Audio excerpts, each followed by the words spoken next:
Hello students, আমি সমীরণ sir তোমাদের জন্য নতুন ভিডিও নিয়ে চলে এসেছি। কথা মতো 6 সেমিস্টারের দ্বিতীয় ভিডিও। কোন পেপার? ডিএসসিসি 14, মানে এপিস্টেমোলজি অ্যান্ড মেটাফিজিক্স ওয়েস্টার্ন হসপার্সের পেপার। তার সিলেবাস অলরেডি আমি আপলোড করা আছে আমার আগের ভিডিওতে। যদি কারোর দেখা না হয়ে থাকে ভিডিওটি দেখে নিও। এবার এই পেপারে তোমাদের কি কি পড়তে হবে সেটা বলার তো হয়েই গেছে, কিন্তু যেটা বলা হয়নি সেটি হচ্ছে এই পেপারটি একটি তোমাদের খুব খুব খুব ইন্টারেস্টিং পেপার এবং স্কোরিং পেপার।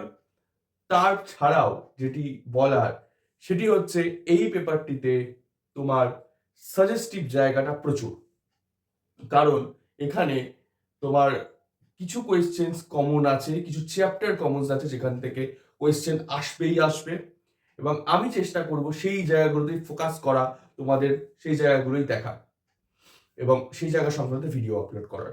তো বেশি সময় নষ্ট না করে ডাইরেক্ট ভিডিও আমি শুরু করে দিই আসল পড়ানোতে। কি কি পড়ানোর বিষয় আছে সেসব তো তোমরা ক্রমশ জানতেই পারবে, এবং অবশ্যই তোমাদের যদি কোনো জানার থাকে সেটা তোমরা কমেন্ট করবেই, আমি জানি, এবং ভালো লাগলে লাইক তো করবেই। আজকে যে বিষয়টি পড়াবো সেটি হচ্ছে সত্যতার মানদণ্ড। সেটি কি, চলো দেখে নিই। ট্রুথ বা সত্য বা সত্যতা, আমরা সারা জীবন বাবা মা গুরুজনদের কাছ থেকে শুনে এসেছি সত্য কথা বলো। এবার প্রশ্ন হচ্ছে সত্য বলতে কি বোঝায়? কজন আমাদের বলেছে সত্য মানে কি? আমরা সত্য বলতে একটা জিনিসই জানি, সেটা কি? সত্য কথার অর্থ একটিই জানি, যে আমি ধরো তোমাকে বললাম যে আজ বৃহস্পতিবার, তুমি দেখলে, ক্যালেন্ডার দেখলে বা আজকের দিনটি দেখলে যে হ্যাঁ বৃহস্পতিবার, তাহলে তুমি বলবে যে সমীরণ স্যার ঠিক বলেছে এবং সত্য কথা বলেছে। জুবাই যদি বলি যে আজকে মঙ্গলবার, সেটা যদি ম্যাচ না খায় তাহলে আমি মিথ্যা কথা বলছি। এটাই আমরা জানি একমাত্র সত্য কথার অর্থ। কিন্তু সত্যি কথা বলতে শুধুমাত্র এই অর্থটাই বোঝায় না, সত্য শব্দটির আরো অনেক মিনিং আছে। যেমন তোমায় যদি বলি তোমার হাড়টা কি সত্যিকারের সোনা, এখানে কি সত্য বলতে ওই প্রথম যেটা বলে সেটার মতো সেম?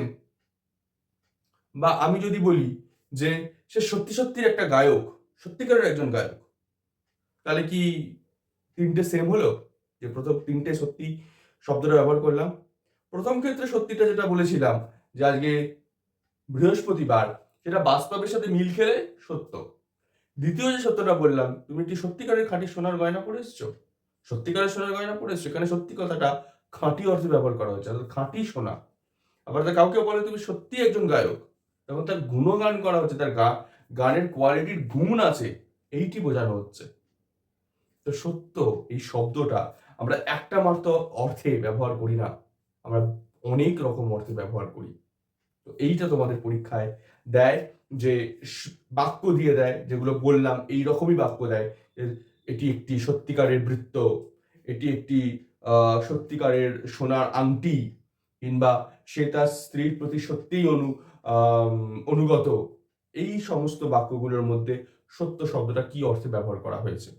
তো এইটা হচ্ছে একটি জিনিস। কারোর যদি সেই সংক্রান্ত কোনো প্রশ্ন থাকে আমাকে কমেন্টে জানিও, আমি নিশ্চয়ই তার উত্তর দেবো।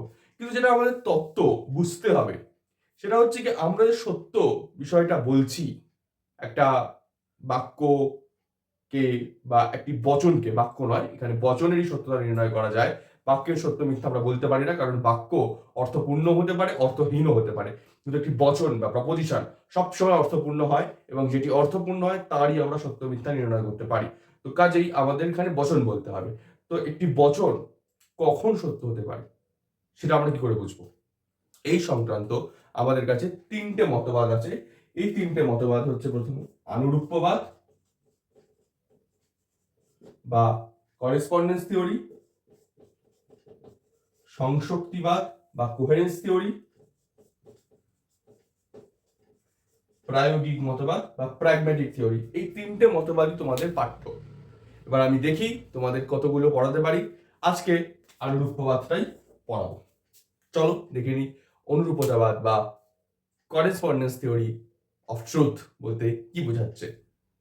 সত্যতা সংক্রান্ত অনুরূপবাদ বা আনুরূপ্যবাদ বা করেসপন্ডেন্স থিওরি, এটি বুঝতে গেলে আমাদের অনুরূপ কথাটা মানে আগে বুঝতে হবে। আমরা অনুরূপ কথাটা কখন ব্যবহার করি? যখন বলা হয় এইটা আর এইটা সেম। আমার আমার যে শারীরিক গঠন আমার ছবির সাথে সেম, তাহলে ছবি আর আমি সেম কিভাবে বলছি? ছবিটা আমারই, অর্থাৎ আমার অনুরূপ। আমার আর ছবিটার মধ্যে সাদৃশ্য আছে। আমি তখনই বলতে পারি এই ছবিটি আমার। এই কথা সত্য তখনই হবে যখন ছবিটা আমার অনুরূপ হয়। এখন যদি আমি ঋত্বিক রোশনের ছবি দেখিয়ে বলি আমার ছবি, কখনোই মিল খাবে না। কার সাথে কার তুলনা, যাই হোক। তো অনুরূপ মানে হচ্ছে সাদৃশ্য বা মিল। এখন কথাটা হচ্ছে এই অনুরূপতাবাদ অনুযায়ী তখনই একটি বচনকে আমরা সত্য বলতে পারি যখন সেটির সাথে বাস্তবের ফ্যাক্ট বা বস্তুস্থিতির মিল আছে। তখনই আমি যদি বলি এখন ঘড়িতে 6টা বাজে, তুমি মিলিয়ে দেখো যে সত্যি 6টা বাজছে কিনা। যদি সেটা মিল খায় বা আমার বলা বচন আর তোমার মেলানো জিনিসের মধ্যে ফ্যাকচুয়াল যদি সাদৃশ্য থাকে বা অনুরূপতা থাকে, তাহলেই আমার কথাটা সত্যি, আদারওয়াইজ সেটি মিথ্যা হবে। এখন বিষয়টা হচ্ছে যে এই তো আমি সহজে বলে দিলাম যে আমি মুখে বলছি কটা বাজছে, সাপোজ 6টা, আর তুমি শুনছো, শুনে মিলিয়ে দেখছো। এখন প্রশ্নটা হচ্ছে আমার এই যে সম্পর্কটা, আমার বলা কথা এবং তোমার মেলানো, কার সাথে কার সম্পর্ক করা হচ্ছে? কার সাথে কার সম্পর্ক করা হচ্ছে? বলছো তাহলে কি আমার কথা আর তোমার ঘড়ির সাথে সম্পর্ক করা হচ্ছে? না। মানে সম্পর্কটা যে দুটো জিনিসের মধ্যে, সেটা হচ্ছে বচন আর বস্তুস্থিতি বা ফ্যাক্ট, এই দুটির মধ্যে সম্পর্কের কথা বলা হচ্ছে।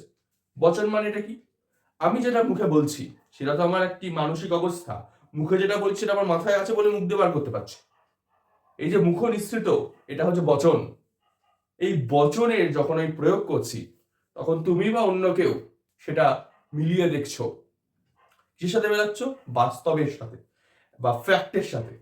এখন এই ফ্যাক্ট কথাটার সঙ্গে অনেকে ঘটনার সঙ্গে মিলিয়ে ফেলে, কিন্তু এখানে ঘটনার কথা বলা হচ্ছে না, এখানে বস্তুস্থিতির কথা বলা হচ্ছে। কি পার্থক্যটা কি? একটি ঘটনা, ঘটনা বলতে কি বোঝানো হচ্ছে? ঘটনা কোনো ঐতিহাসিক ঘটনা হতে পারে, ইতিহাসের ঘটনা, পলাশির যুদ্ধ হতে পারে বা দ্বিতীয় বিশ্বযুদ্ধ হতে পারে, 1947 সালে 15ই আগস্টের সিচুয়েশন হতে পারে, অর্থাৎ সেটা কোনো অতীতে হয়ে গেছে এবং অনেকক্ষণ ধরে হয়েছে অতীতে, এই বিষয়টা। দ্বিতীয় বিশ্বযুদ্ধের কথা বলি, দ্বিতীয় বিশ্বযুদ্ধ অনেকদিন ধরে চলেছিল, এখন ওটার ঘটনা। কিন্তু এইটা ফ্যাক্ট নয়। ফ্যাক্টটা হচ্ছে সেইটা যেটা বর্তমানকে বোঝাচ্ছে। আমি যদি বলি এখন 6টা বাজে, তো তুমি দেখবে এখনের জিনিসটাই। তুমি গতকাল বেজেছিল কিনা বা ভবিষ্যতে বাজবে কিনা সেটা নয়, তুমি এখনেরটা দেখবে। এই এখনের সাথে মেলানোটাকে বলা হয় ফ্যাক্ট। এই দুটোর মধ্যে সম্বন্ধ করবে, সম্বন্ধ করে কি দেখবে? দুটোর অনুরূপতা আছে কিনা।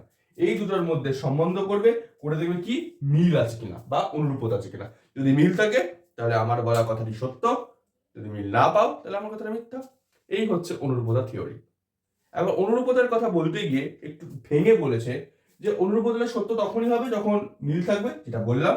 আর একটা জিনিস বলো, যখন গঠনগত সেম হবে। গঠনগত সেম মানে কি? আমার বলা যে এখন ঘড়িতে 6টা বাজে, তুমিও দেখলে যে হ্যাঁ, কাঁটা অনুযায়ী যেটা দেখলে তুমিও মনে মনে হ্যাঁ এখন ঘড়িতে 6টা বাজে। তোমার ভাবনা বা তোমার মুখনিসৃত বচন আর আমার মুখনিসৃত বচন গঠনগতভাবে ঠিক হলো, তাহলে সাদৃশ্য রয়েছে। এই হচ্ছে অনুরূপতাবাদ। অনুরূপতাবাদ মানেটা কি?